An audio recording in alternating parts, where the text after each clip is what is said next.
K97.5, real hip hop and R&B. I'm Mir.I.am. I've just been joined in the building by one of the dopest artists hailing from Raleigh, North Carolina. Who I got in the building with me? BrassiousMonk. That is I. What's up, BrassiousMonk? I'm good. I'm honestly, I'm stellar. Okay, stellar. Musically, I yeah, love that. I'm stellar. And shouts out to Melissa Wade. She just won a Stellar Award. Oh, shout out to her. So it's a lot of stellar things going on. Oh, man. Isn't it lovely? We are so happy to have you in the building with us. You just dropped a new project. You've been out here working hard for a long time. And I feel like, you know, people are finally starting to really wake up.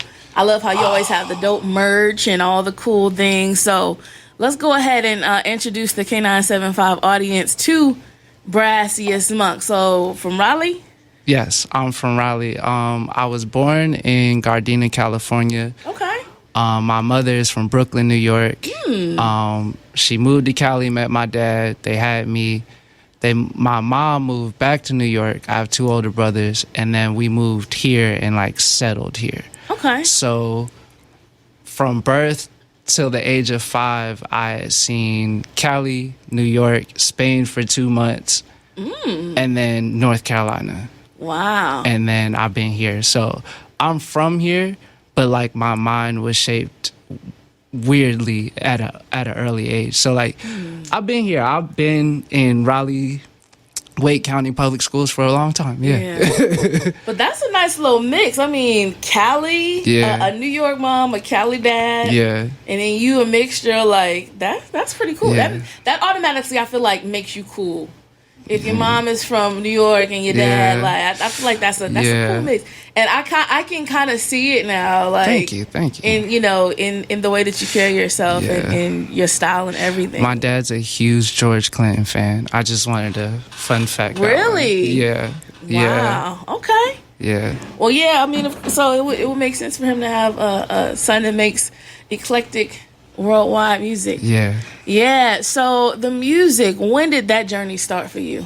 That started when I would say, like, you know how most people, I was rapping in high school, but I wasn't taking it serious. Yeah, like I didn't take that serious. I'm gonna be dead honest.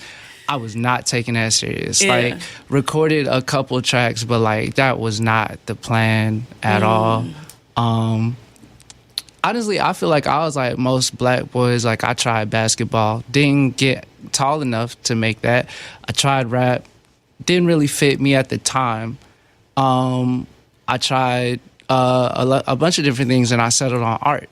So in college, I went to school for visual arts, which is graphic design. Wow. And there is where I met a lot of my closest friends, like into adulthood, and all of them were making music. Like all of them. It was like a weird thing to where I had to ask them before I like decided to really make music. Like, y'all think that's weird? They were like, bro, I've been waiting on you to make music for years. We all notice it's weird that all you hang around is rappers and producers and you're the only one not doing it. Yeah. So the real story behind that is like aside from shout out Juice Lord, that's my like real life best friend. I have another best friend named Fletcher, and he was like the last one before me to start making music. 6 months he locked in, and this man was incredible as a producer. And so one day we was just chilling, and he was like, "Yo, you should rap, bro. Like I know you got it. Like I've heard some of your old stuff. You should just do this." And I was like, "Nah, it's not really for me." I lied to you not. 2 weeks later, Brad must have had like a crazy panic attack or something weird happened, but he just disappeared. Like he called me the next day like, bruh, something's crazy happening, and I've never seen this man again. That Since was even over. Now? Yes. Since was he even real? now. I don't know. But I rap. I don't know. A figment of your imagination to this day, it might be Rap Club, not Fight Club. It's Rap Club. Because to this day, I did that because I was like, man, maybe if I just say yes, that would have been like the grounder for him to like stay in reality. Like he's not dead for all I know, but like he's not here because like his sister, who I don't know, is contacting me like, have you seen him? I'm like, bro, it's been like 8 years since I seen that man, bro. I don't know where he at, but I hope one day, or maybe now, he's hearing the music that I'm making as like a, hey, bro, I decided to do it. Yeah. So, yeah. So that's what kind of got you taking it more serious? Yeah, that's what got me taking it more serious was really just being like seeing somebody take it serious and where a little bit of dedication can get you, and then having that person try to put that same dedication in me, and me kind of seeing like, oh, they were right. I probably should have, because I saw how when he got detached from that grounder and that dedication where it took him, you know what I'm saying? Yeah. And I was at a point where I kind of needed that type of grounder for my own life. Was just like, I'm already making art and I'm really close to this music. Like I was dancing, like I was doing hip hop dance. And so I was always around music. And this is how you hip hop. Yeah. But like, it was like just the same dedication that I put into this music. It just, to be honest, it wasn't like, I feel like dance had a timestamp. You know what I'm saying? It had a timestamp, and I found out through that timestamp realization that music was actually the love that I had. Like, it wasn't the dance. I had all these different avenues that were leading me to music. Even when I was studying graphic design, I decided my concentration would be music artwork. Like, I'm doing cover art, I'm doing merch design, I'm doing, gig posters is what I wanted to do with my life in that sense. And so then when I decided to make music, I was like, oh, that's what it was this whole time. Like I wanted to make music. I just never knew where my voice in it was. So. Yeah. And it's crazy because all those things have really incorporated and helped shape your identity. Like the way that you perform, you're a very energetic performer. You have great stage presence, and you design your own merch and artwork. So it all has worked together for you. Thank you for noticing. Yeah. I shout it into the ether and hope people hear it. Buy some merch. Buy some merch. Okay, patent so we got to talk pending. about the new project, blackeyedP. Man. So you had the listening party. It was lit. I couldn't make it because it had to be another event. But everybody received the project so well. It looked like it was so much love. And first of all, tell us about this project. Okay.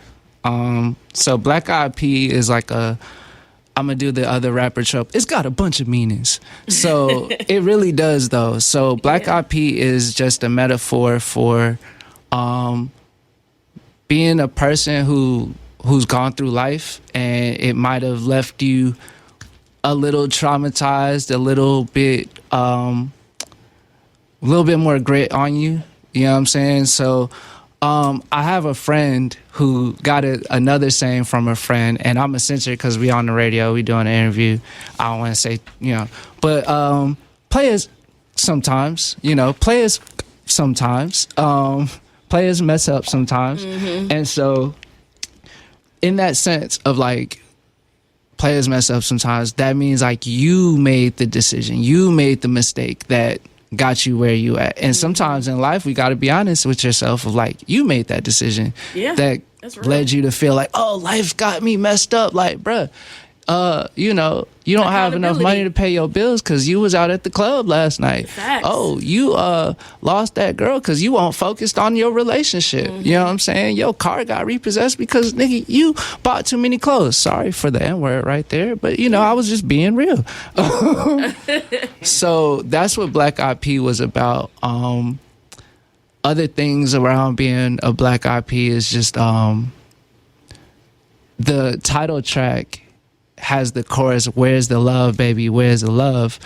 Shout out to the Black Eyed Peas. Right. You know what I'm saying? Where's the love? So it's multi-metaphorical type of thing, but it's just overall, why so down, chum? Why so glum? And like you said, I'm an energetic performer. My songs are about transmuting the issues that you have. I feel like the world is dark, so I try to be a light and bring a light. So a lot of times that gets misconstrued for like, I don't got no problems, I'm just this cool guy all the time. Like, I'm literally the embodiment of that little dog meme of I'm just a chill guy just in a better outfit. But like I really was starting to kind of like not get annoyed with the people, but with myself of like, bruh, I felt like I didn't have anybody who understood that my life is hard. And that was like a problem when I needed people to vent to in real life. You know what I'm saying? Besides like my couple, 2 friends, when they're not busy or they got their life that they got to worry about, I can't talk to nobody because everybody think I'm so cool. And it's like, how can I relate to listeners or my friends or the atoms, as I call them, the people who give me energy that I share energy with? How can I really relate to them as a person and not just as an artist if I don't ever tell them what's going on with me? And I'm not super great at doing that in person, so I put it in the music. And this is how the project came out. Not to be long-winded, this is actually a shout out. I got the man who shot the cover in here with me, my homie, the 97th suspect, the 97th suspect, the 97th suspect, shot that cover with me. The bald savior who's on the last track gave me the black eye, not literally, with makeup. And shout out my main squeeze, my main homie, Arthur, who's out there, you know, hugged up with me. That was a collaborative effort, and then I went into Photoshop and did what I did. I just wanted to give that shout out because I think these people are amazing. Yeah. So I just wanted to take a break from talking about the content to tell y'all how we got that cover that's attracting attention. Yeah, it's definitely a standout cover. The whole presentation of everything has been cool, and I really love, like, you really are like in the trenches with your art. Like, I saw you putting together, like, printing out the pieces for the keychains and putting the little pieces in there. Yeah. It's just like, it's like, I love the dedication and the detail and the time that you put into your art. And I think that's one of the things that makes you so special. And so tell us a little bit about, any singles that we need to look out for, or, any upcoming videos or anything that you want to tell us about that we can look forward to. Yes, and yes to all of that. So this project is coming out on streaming on Tuesday. It's been out on Bandcamp for almost a month now. I did that to give it its proper respect. Just wanted to get some money out of the people who care about it. Bandcamp lets you pay what you want, so people have shown love, but I also was able to gauge what songs people really love, and people could also like message me on there about the songs they love. So I had songs that I was like, oh, we're definitely shooting videos for it, and then the people responded that let me know, oh, we definitely got to shoot videos and content for this. So the first song, GT Fun, I gotta say, GT Fun, which is the outro song. Yeah. It's an acronym. You gotta listen to the song and catch the acronym. Shout out to the bald savior. That's the black lady screaming on it. And I literally had her in the studio like, you're here to scream at me. I believe I grew up with a single black mom. When they yelling at you, they trying to tell you something important. Yeah. And you might not understand it now, but one day you gonna hear that scream in the back of your head and it's gonna all make sense. But that has been the track that has like blown up with like even just the small community push that it's had just from being on Bandcamp. Like she was out last night and the DJ was playing it. I wasn't at that spot. Like he didn't have to see me and be like, I'm putting it on. Like I just played it and I happened to see it on the story. I was at the Denim and White party that Collective Chaos did. I wasn't even in the room. Somebody had to come and grab me like, bro, they playing your song right now. Like I blew past security, like, I had to come back and explain to him later, like, yo, they were playing my song. I'm not used to that type of, engagement. So my bad, dog. He was like, nah, I would have did the same thing, bruh. I was like, all right. And this has just been like, this project has been my most honest and I've gotten the biggest reception. Like you said at the beginning, the listening party, we did that at Congress. It rained that day, so we had to move inside. The rain let up and it got so packed we had to move it back outside. And even that was overpacked. Like I was overwhelmed. Like if people ask how I feel about this project, I'm overwhelmed. Which was actually the feeling that I had making GT Fun. I felt overwhelmed because I knew I had a feeling about the song. Like certain artists, we just have a feeling about certain songs that we don't know what it is, but we know that it might connect, and we want to do it justice as like the conduit for the song. And that's how I feel about that song. Like, it's a message to me, but I'm finding out it's a message to other people. And so that being said, like, I was a conduit for that song. And so yeah, that one is a good one. Photo Map, shout out to DJ J Mar, he produced that one. And yeah, like, so I produce my albums mostly fully, but for like the EPs, I just want to rap. So I stepped back and I was like, let me check what people have sent me. J Mar sent me 2 tracks that are on the project, Photo Map and Heavy Light, and Photo Map has gotten a crazy reception too. It's a song about people wasting your time, but it's a metaphor for how like people want to connect with you. Like, you know, find my soul, connect souls. They want to connect with you. And so they try to, you know, hey, hang out with me. Show me, you know, I'll show you how to, you know, connect with me. But it's all a waste of time at the end of the day. Like, you just find out like, oh, all right, you did all this to just like, I don't want to know you type of thing. So, yeah, that song has been pretty good. And the title track, Black Eyed P, has just been pretty good. I feel like that's like an underground type of thing. Like, I'm a fan of all types of rap. I'm a music fan when it comes to like rap and hip hop. I'm a fan of underground and mainstream. So Black Eyed P is more so like my underground roots of like, I'm a MF Doom fan. You know, like I like what Mavi is doing crazy. I'm still trying not to curse. I don't know where we at with it. So I like what Mavi's doing.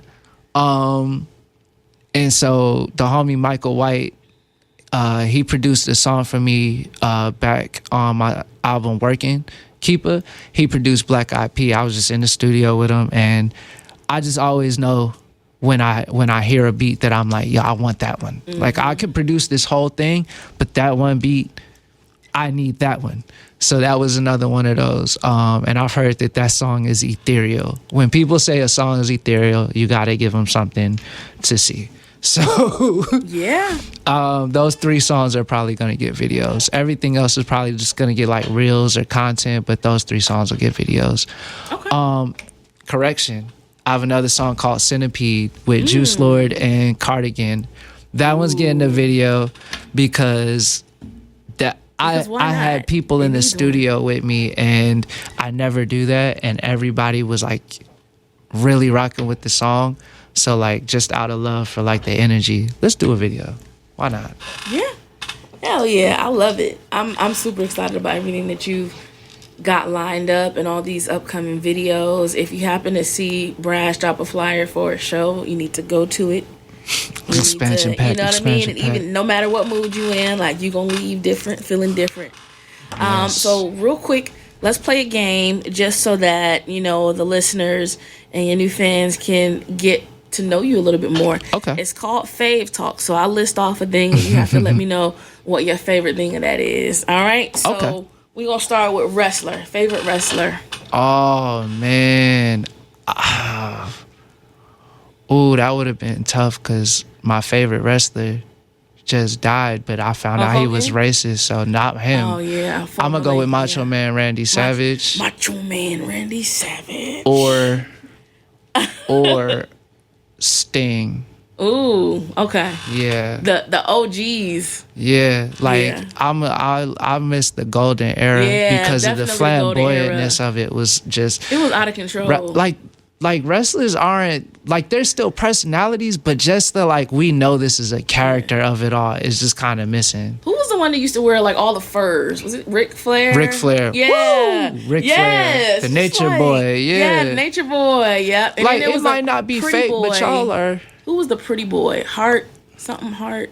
You talking about the Heartbreak Kid? Yeah. I can never remember his actual name. But him, like, that was definitely the golden era for sure.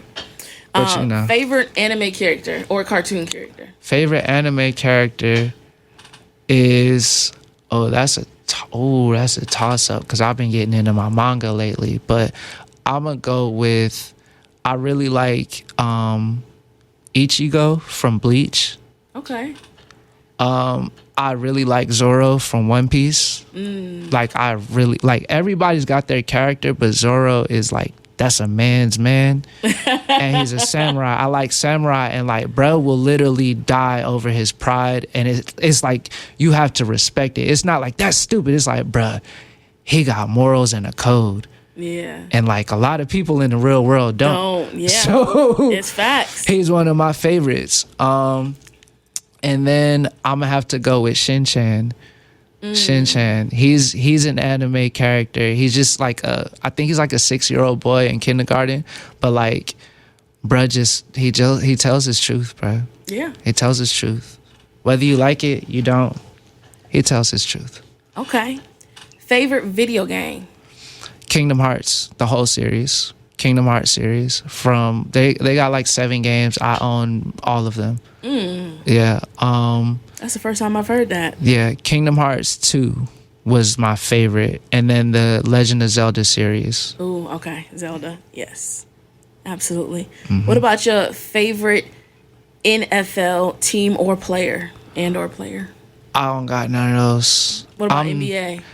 I fell out for sports when I got older, but I'm a black man in America.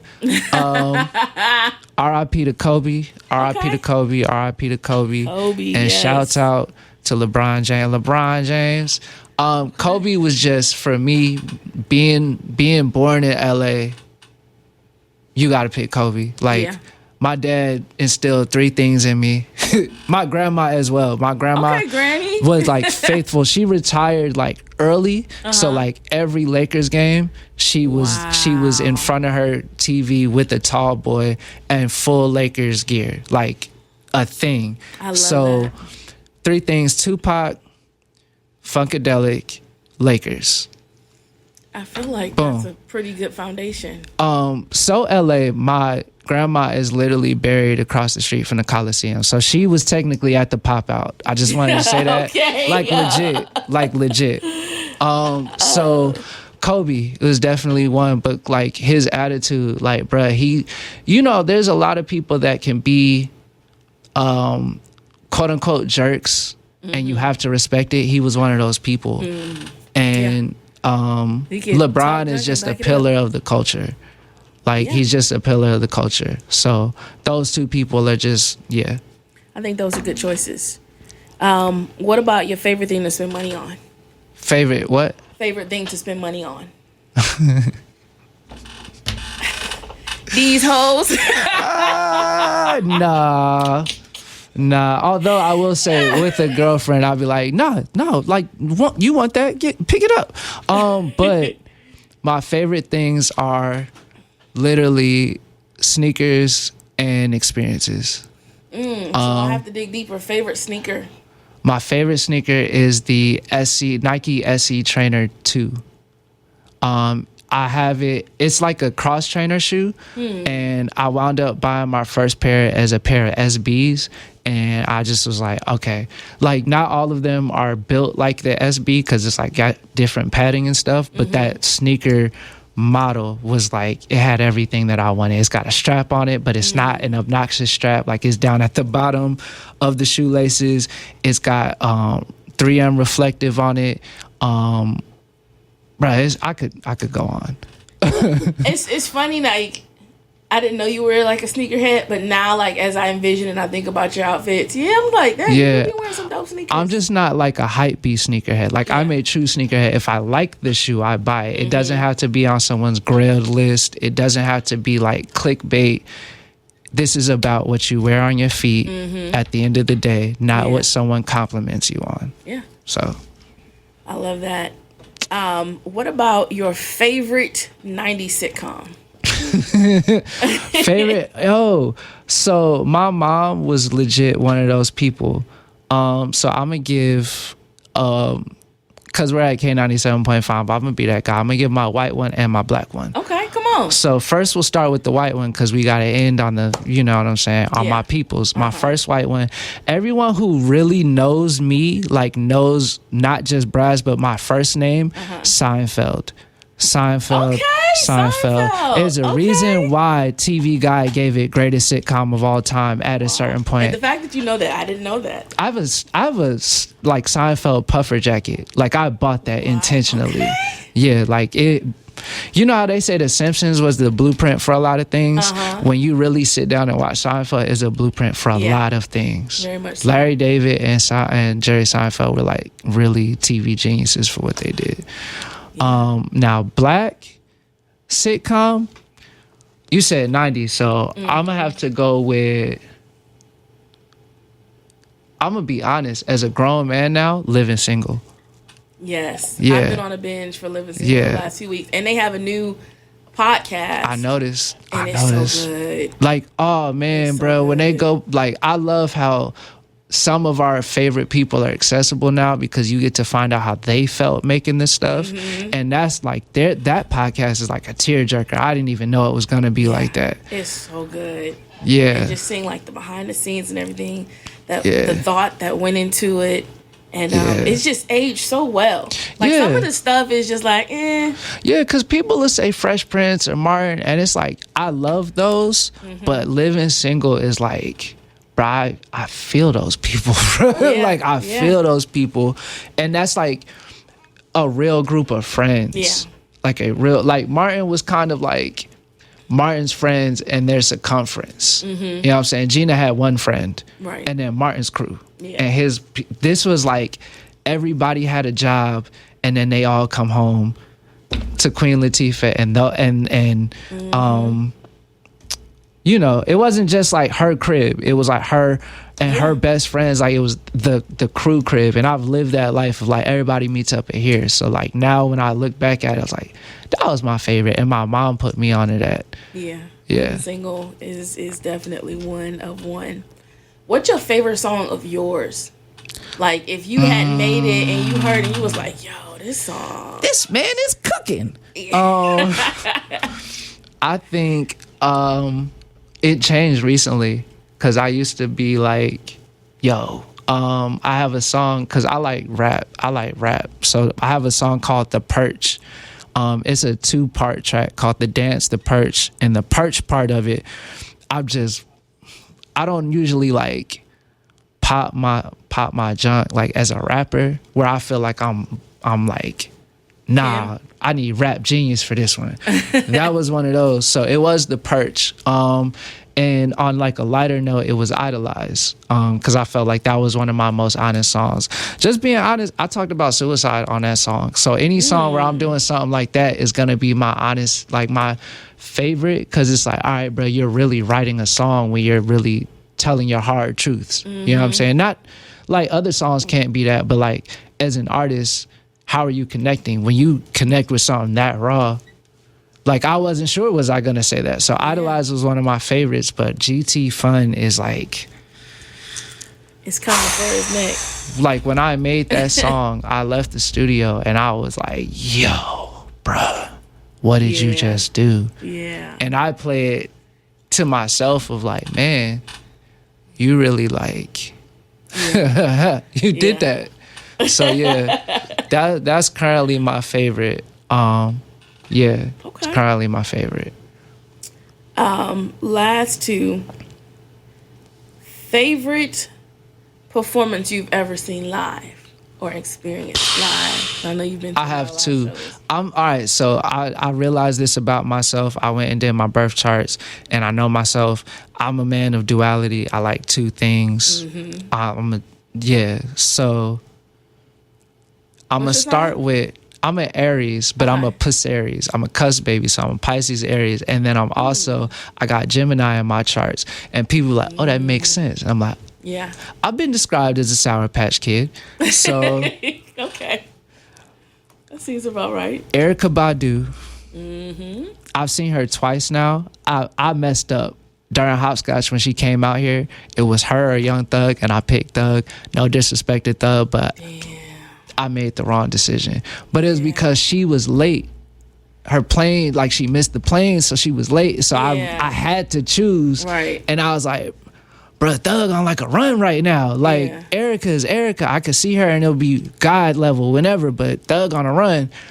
I didn't know it was gonna be like life changing to see Erica. Like all my friends who went to see is like, bruh, my life is forever changed. Yeah, and I was like, yo. Facts. So I saw her when she came on tour with with Yasin Bey recently, but I saw her at Dreamville and I cried. Wow. She literally told people like, scream at the top of your lungs when I hear this high note, this the end of my set, whatever you holding on to, release it right now. And I was like, bet, I'm gonna do that. Did not know it was gonna be emotional. And I'm like crying like, and my homies is like tapping me on the shoulder like, it's gonna be okay, bro. I'm like, don't talk to me, bro. Like, Don't talk to me, don't touch me. this didn't happen. This didn't happen. It's Erica, bro. It's Erica, bro. One day. Like, I don't even want to, like, you know how she, like, everybody fall for her? Yeah. I just want to have that auntie talk and understand why people fall for her. Yeah. You know, like, some of them, you just need to meet the witch woman to understand why everyone respects the witch woman. I just need that. Like, I don't need to be like, I love her, bro. I just need to be like, that's why. Yeah. I get it, bro. And then two is really my number one. Okay. Tyler, the Creator.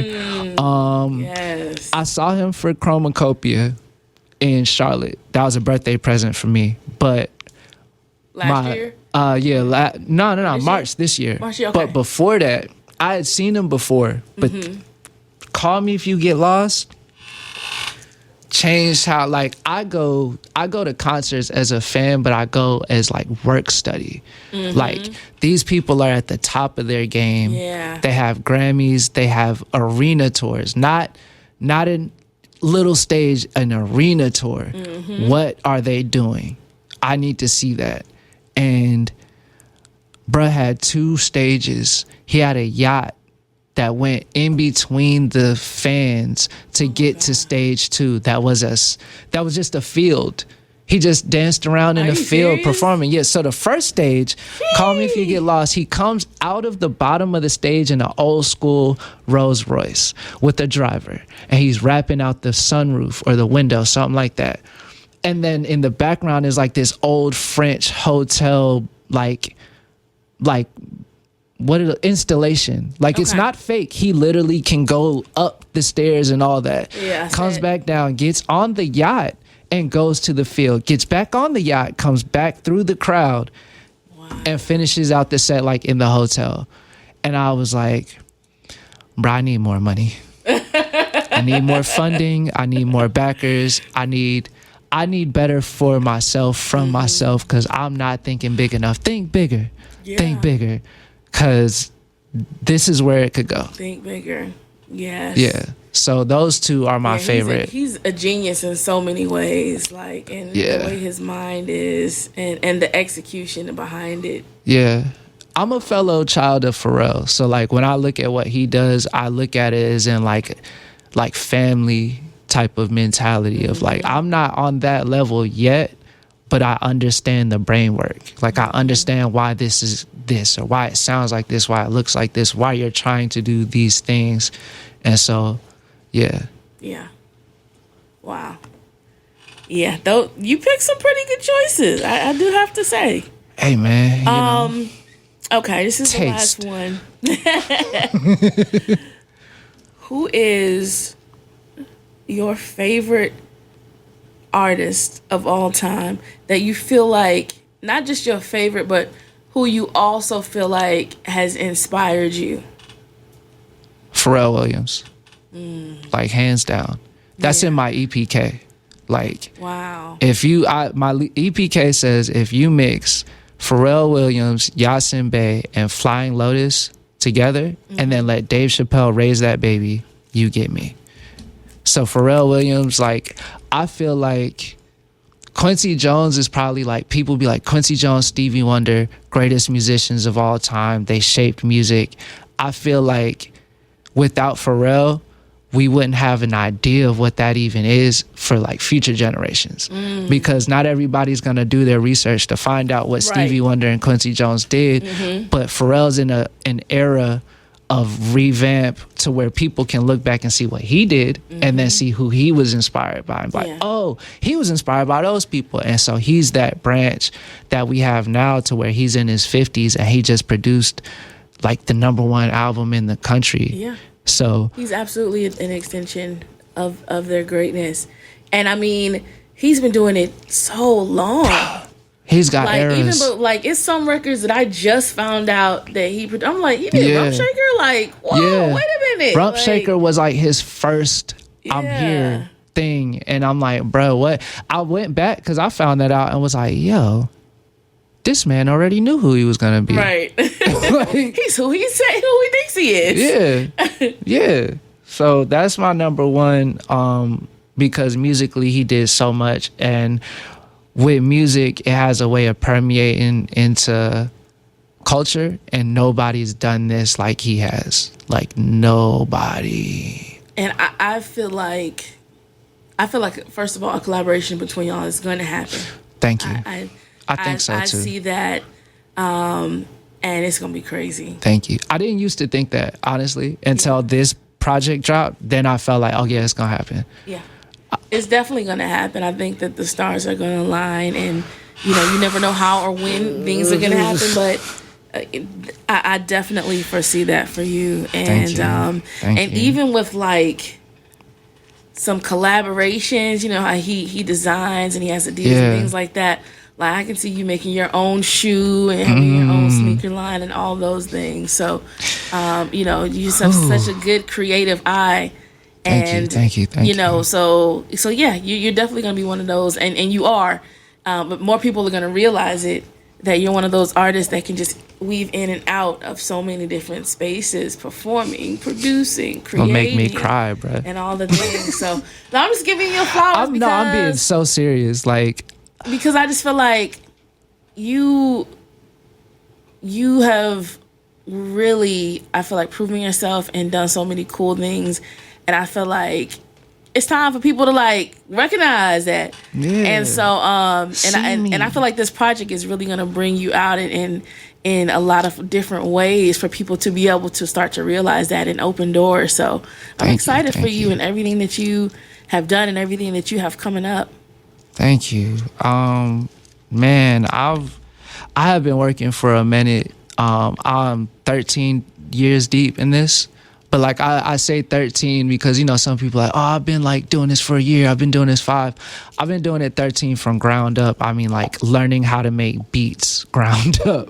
So I've been learning everything from marketing to production to post-production to post rollout content to EPK to quantization to vocal training. Like I've been learning everything over these past 13 years. And I feel like now, like a lot of artists, we want to be on now. But I've really, although I get anxious every time I'm at a point where I get a no, I do really be like, bruh, ask yourself, are you ready for that to have been a yes? And like, there's been times where I'm like, yes, but like after that opportunity, are you ready? And that yes hasn't come until now. Like, all right, so, like I do this interview and then I get a call from a major artist. Am I ready to get in the studio with them now? I am now. Like I know that now. I can say, yes, bro, I could do that. Yeah. And so I just kind of been feeling good lately of like, I put in those hours, like I could do cover art for anybody now. I could coach people on a rollout now. I watched a Nipsey Hussle interview where he was like, yo, I learned engineering. So that way, it was just me having to do that out of necessity. But now when I go into a session, an engineer can't jerk me around because I know the language. And I feel like that's a blessing to like not stifle your own growth. And having to learn, like not having to learn because like you'll lose all the opportunities, but like, yo, you got time to like not be ready. And so I think it's a blessing now. I could say now, I'm super happy with the product that I'm giving to the people. I feel like the main thing that I've had to focus on, why I keep saying I'm overwhelmed, is like people have been like, yo, you deserve this. Yo, you're da da da. And one of my main things is like taking in the return of investment. And I mean like the emotional investment that I put into art. Like art for me is visceral. Like we literally put out our hearts and ask people what do they think about it. Like that's literal insanity, bro. You did that over and over again. I cut myself open, bro. I'm bleeding. What do you think? What do you think? And it's like, Yeah. So with that being said, it's hard. It's been hard for me to be like, people be like, we think that's amazing, actually. We think your blood is actually gold. And like being like, yo, you know what? I think so. You're right. You're right. And so I've been having to take that in, and it's been a learning process of like getting what you prayed for, getting what you asked God for, getting what you asked out of yourself back to yourself. So I just really, while I'm here, just thank you to everybody, including you, Mir, for having me. Hold on one second. Big Drake right here on K97.5, Ver Hip Hop and R&B. I'm Mir.I.am. We are live, baby. Happy Sunday. On the way by request, I got Chris Brown. Also, the latest from Lotto is LMA. It's K97.5. Listen, I'm happy to have you here. And the project is dope. I can't wait for everybody to really be able to absorb it, and the videos and all the things that are coming as a result. Yeah. For those who are not familiar and don't know where to follow you, where can they follow you, get access to your music and everything you're up to? So in the process right now of changing streaming distributors, I was with DistroKid on with United Masters now. Shout out to everybody out there. But that being said, go to Bandcamp until Tuesday. Until Tuesday, go to my Bandcamp if you want to hear my previous discography. That's monkbrass.bandcamp.com. Monk is in Shaolin, brass is in knuckles, .bandcamp.com. Now, Tuesday and Wednesday, everything's back on streaming. BrassiousMonk. That's BrassiousMonk. No space. BrassiousMonk on all streaming platforms, YouTube, all that. I'm even on Napster apparently. But Okay. yeah, I didn't even know Napster still existed. yeah, apparently it does. I didn't know till I was like, all right, we'll put that on Okay, there. big Napster. You know what I'm saying? You know, wherever the people are listening to you at, I try to make it accessible. You can find me on social media at Monk Brass. Monk is in Shaolin, Brass is in Knuckles. Monk Brass on Instagram, TikTok. Not on Twitter, on BrassiousMonk, because somebody got Monk Brass and Elon ain't trying to kick them off to get me on. So, you know, whatever. But yeah, also, if you ever see me out, I mean anywhere. If you're in Atlanta and you see me, if you're in DC and you see me, if you're in LA and you see me, I'm gonna have one of these keychains on me. All you gotta do is tap your phone and you will have the music. I'm saying that so that way when you see me, holla at a brother when you see me on the streets. I got music for you. I'm confident about it, obviously. That's where you can find me. And I'm always performing because I believe that music should be heard out loud. Period. Man, BrassiousMonk, we appreciate you coming to chop it up with us, talk about your new project, what's going on, and let us know how much you really love Seinfeld. So we appreciate that. And I also love my North Carolina music community. It's North Carolina versus the world. Period. Big facts. We appreciate you locked in with us. Make sure you you keep us up to date with everything that you got going on. Will do. Love you. Love y'all. Shout out to the Adams. Good night. Hey, Adams.